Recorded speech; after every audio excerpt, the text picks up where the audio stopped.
Donc bonjour à tous, bienvenue dans ce symposium. La première partie va donc aborder l'intérêt des sous-types moléculaires et la performance comparée des tests génomiques. Donc pour l'oncologue, quel est l'intérêt réel du test génomique dans la population, donc RH+, HR2 négative? C'est bien sûr de différencier dans des risques cliniques qui sont considérés comme intermédiaires, des profils tumoraux à bas risque et d'autres à haut risque, à la fois dans la population N- et dans la population N+. Le but ultime pour nous, oncologues, est bien sûr également de pouvoir prédire une efficacité de la chimiothérapie. Donc, la classification moléculaire de Perrow et Sorli est devenue le langage universel des cancers du sein, bien qu'elle reste pour la plupart inaccessible, sans accès à la génomique. Donc, des surrogates marqueurs ont été retenus pour pallier à cette difficulté d'accès, tout en sachant qu'il existe des limitations à utiliser comme surrogate, donc les marqueurs immunohistochimiques, récepteurs hormonaux, Ki67 et HR2, avec une validation qui peut donc être discutable. Bien sûr, à cause de cutoffs qui sont difficiles à déterminer et qui sont source de discussions encore nombreuses, pour une précision, dans donc, la classification en sous-type immunohistochimique, le cutoff considéré pour le Ki67, à 14%, a été établi en comparaison avec les sous-types intrinsèques définis par PAM50. Donc vous voyez que les caractéristiques immunohistochimiques sont difficiles à considérer seules pour établir donc une caractérisation des sous-types. Donc nous avons besoin pour ça d'autres outils, donc d'outils plus performants qui sont à notre disposition, donc tels que le test PAM50 ou Procinia, qui est un test qui est à la fois clinique et analytique, donc validé par la FDA, qui va nous permettre de caractériser donc le sous-type intrinsèque et aussi de donner donc un score, le ROR que vous connaissez, qui va donner un risque de rechute donc à distance à 10 ans, avec un focus sur également le risque de rechute tardif qui nous intéresse tout particulièrement également pour la prescription de l'extension de l'hormonothérapie au-delà de la chimiothérapie entre 5 et 10 ans. Donc, comment peut-on définir donc, la supériorité des tests génomiques et tout particulièrement de PAM50 par rapport à l'immunohistochimie? Eh bien, parce qu'on a des études comparatives qui nous permettent de le faire, notamment donc l'étude de Bastien qui a comparé donc PAM50 versus les critères immunohistochimiques définis par Saint-Gallen. Et vous voyez que dans la population considérée comme luminale A selon les critères immunohistochimiques, eh bien, toutes les patientes caractérisées par PAM50 en sous-type ne sont pas luminale A. Nombreuses vont en fait être des sous-types luminale B. Même chose dans la caractérisation par immunohistochimie luminale B entre guillemets, eh bien là aussi vous voyez que on va retrouver des patientes qui selon PAM50 vont en fait être luminale A. Donc une discordance qui est bien mise en évidence et une supériorité de la PAM50 dans cette situation démontrée à travers cette étude. Oh, pardon. Alors pour nous, oncologues, peut-on utiliser Procinia pour éviter de prescrire une chimiothérapie? Et au-delà, la deuxième question que j'ai évoquée dans l'introduction, peut-on prédire à travers donc, un test l'efficacité de la chimiothérapie? C'est les deux grandes questions qui se posent pour nous, oncologues. Donc peut-on caractériser une population qui doit recevoir une chimiothérapie et une autre pour laquelle on peut tout à fait l'éviter? Donc comment répondre? Eh bien, en analysant donc, l'étude combinée, plus de 2400 patientes, à la fois qui a regroupé donc, les patientes N- et les patientes N+, de l'étude Transattack et de l'étude ABCSG8, pour regarder donc en fonction du risque ROR, eh bien, la survie sans rechute à distance, à la fois donc dans la population N- et dans la population N+. Donc vous voyez qu'on arrive à différencier très clairement un profil à haut risque pour lequel l'intérêt d'une chimiothérapie ne se discute pas. Et à l'inverse, donc on retient une catégorie bas risque, à la fois N-, mais aussi N+, avec dans la population aussi N+, des profils bas risque et risque intermédiaire qui sont relativement proches, avec un risque de rechute qui dans les deux cas est inférieur à 10%. Donc on arrive très bien à cette caractérisation, donc avec des données qui sont solides sur plus de 2400 patientes. Alors vous allez me dire, le risque intermédiaire, comment différencier dans cette catégorie-là la nécessité ou non de réaliser une chimiothérapie? Eh bien justement à travers le sous-type tumoral qui permet tout à fait, donc, on n'a pas la diapositive ? Si, voilà, elle est là, pardon. On arrive tout à fait, à travers le sous-type tumoral, à déterminer probablement dans cette catégorie à risque intermédiaire, eh bien, les patientes luminales A, des patientes luminales B qui n'ont pas du tout le même pronostic, vous voyez. Donc, pour les patientes N-, très clairement, là aussi, les patientes luminales A qui sont de très nettement meilleurs pronostics par rapport aux luminales B. La même chose dans la population N+. Donc, l'intérêt du test Procinia réside non seulement dans la caractérisation du risque, mais également du sous-type tumoral. Donc, dans cette population ABCG8, eh bien, on a 70% de patientes qui vont être considérées donc luminales A, à bas et à risque intermédiaire, avec une survie excellente qui est de quasiment 95% à 10 ans. Donc vraiment, on arrive à caractériser très clairement la population qui n'a pas à recevoir de chimiothérapie et pour laquelle le bénéfice est trop faible.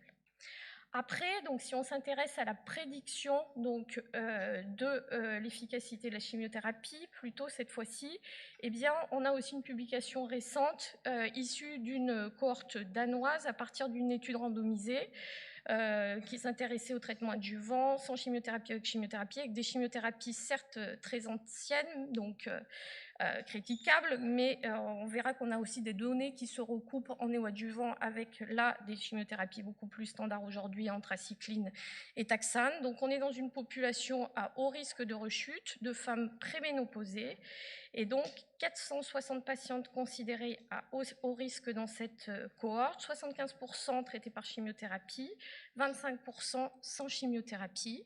Et donc, si on regarde en fonction du type intrinsèque donc, défini par PAM50, eh bien, on voit clairement que c'est le sous-groupe luminal B et basal-like, donc bien sûr triple négatif, qui bénéficie le plus de la chimiothérapie en termes de survie sans rechute et aussi en termes de survie globale. Donc on a tout de même là, par la caractérisation du sous-type, un moyen aussi de prédire l'efficacité de la chimiothérapie.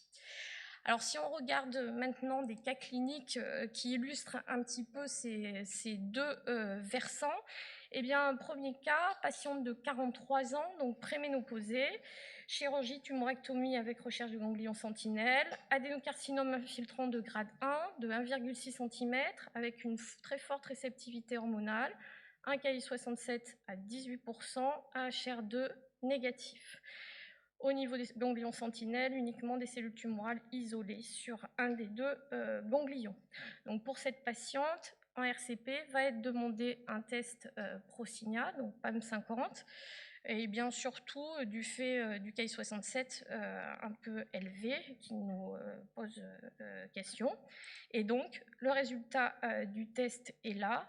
Eh bien, profil luminal A avec un ROR à 10 et un risque de rechute à 10 ans à 2%. Donc clairement, on est dans cette situation-là.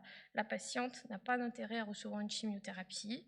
Luminal A, risque faible. On est serein pour lui prescrire uniquement une irradiation loco-régionale et une hormonothérapie. Deuxième cas clinique, patiente de 42 ans, préménopausée, chirurgie, là aussi tumorectomie plus ganglion sentinelle, pour une tumeur adénocarcinome infiltrant non spécifique de 1,5 cm de grand axe, de grade 2, avec donc des engainements périnerveux, des récepteurs hormonaux là aussi fortement positifs, un Ki67 entre 15 et 20%, un HR2 négatif et 2 ganglions sentinelles libres. Donc là aussi, grade 2, forte hormonosensibilité, mais Ki élevé, demande d'un test Procinia.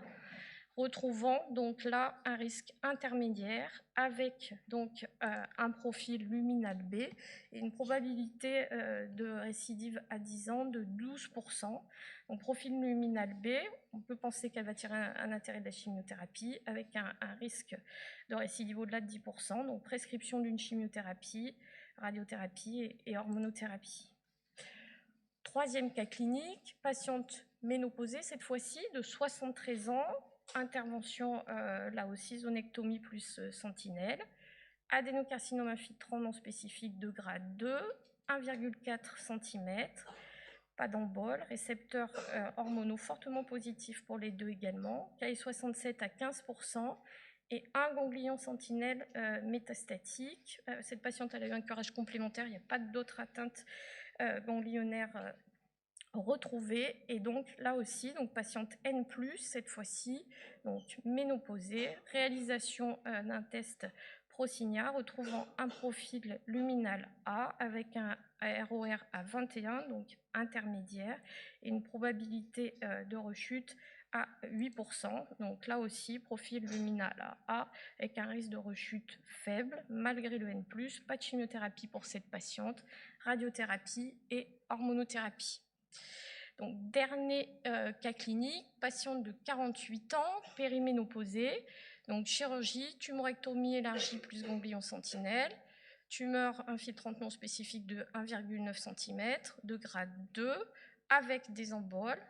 Donc, une réceptivité hormonale très forte pour les deux récepteurs, un Ki67 élevé à 25%, HR2 négatif. Au niveau du prélèvement ganglionnaire, 2 ganglions micrométastasés avec pour l'un d'eux une infiltration de la capsule ganglionnaire. Donc là, cette patiente va aussi bénéficier du test Prosigna et donc on a là un profil très clairement luminal B avec un risque élevé de rechute estimé à 24% à 10 ans, donc confirmant l'indication de chimiothérapie chez cette patiente, donc radiothérapie et hormonothérapie.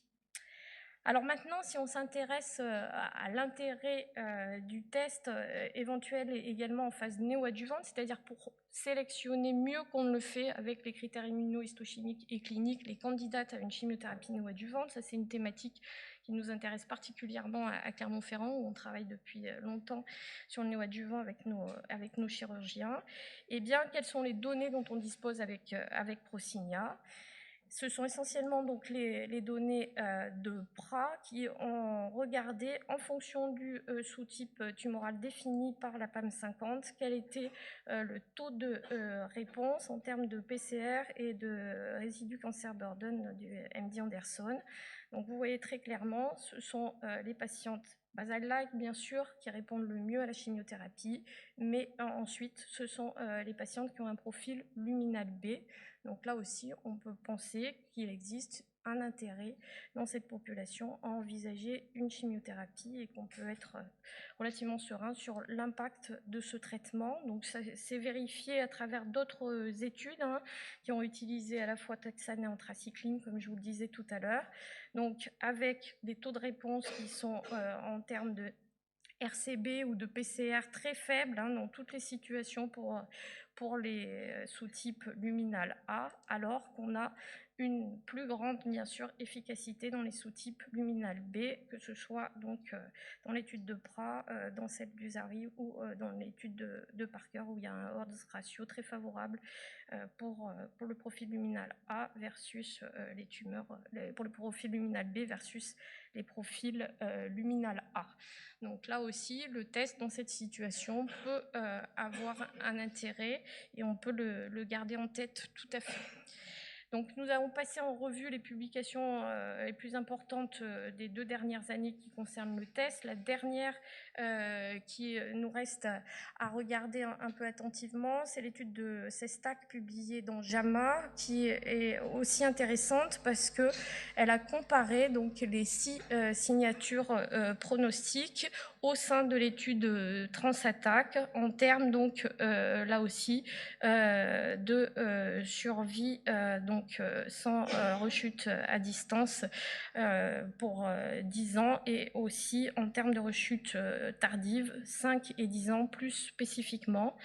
Donc, on a regardé en comparaison à un score clinique qui est le CTS score, eh bien, la valeur de l'immunohistochimie et la valeur de 4 signatures, BCI, récurrence score, donc Procinia ROR et EP-Clean, donc sur un nombre de patientes relativement conséquent, 774, donc beaucoup plus de patientes N-, 590 patientes environ et 183 patientes N+, tout de même dans cette étude. Et dans la population N-, qui est bien sûr la plus exploitable puisque plus importante en nombre, eh bien, si on regarde la valeur pronostique ajoutée de chacune des signatures, donc par rapport au CTS score, qui est un score uniquement clinique, eh bien, on voit que la valeur ajoutée la plus grande est retenue pour le test Procinia, que les autres valeurs importantes sont en lien avec le BCI et le EP-Clean, mais que c'est vraiment le test Procinia qui apporte la meilleure valeur pronostique dans cette situation N-.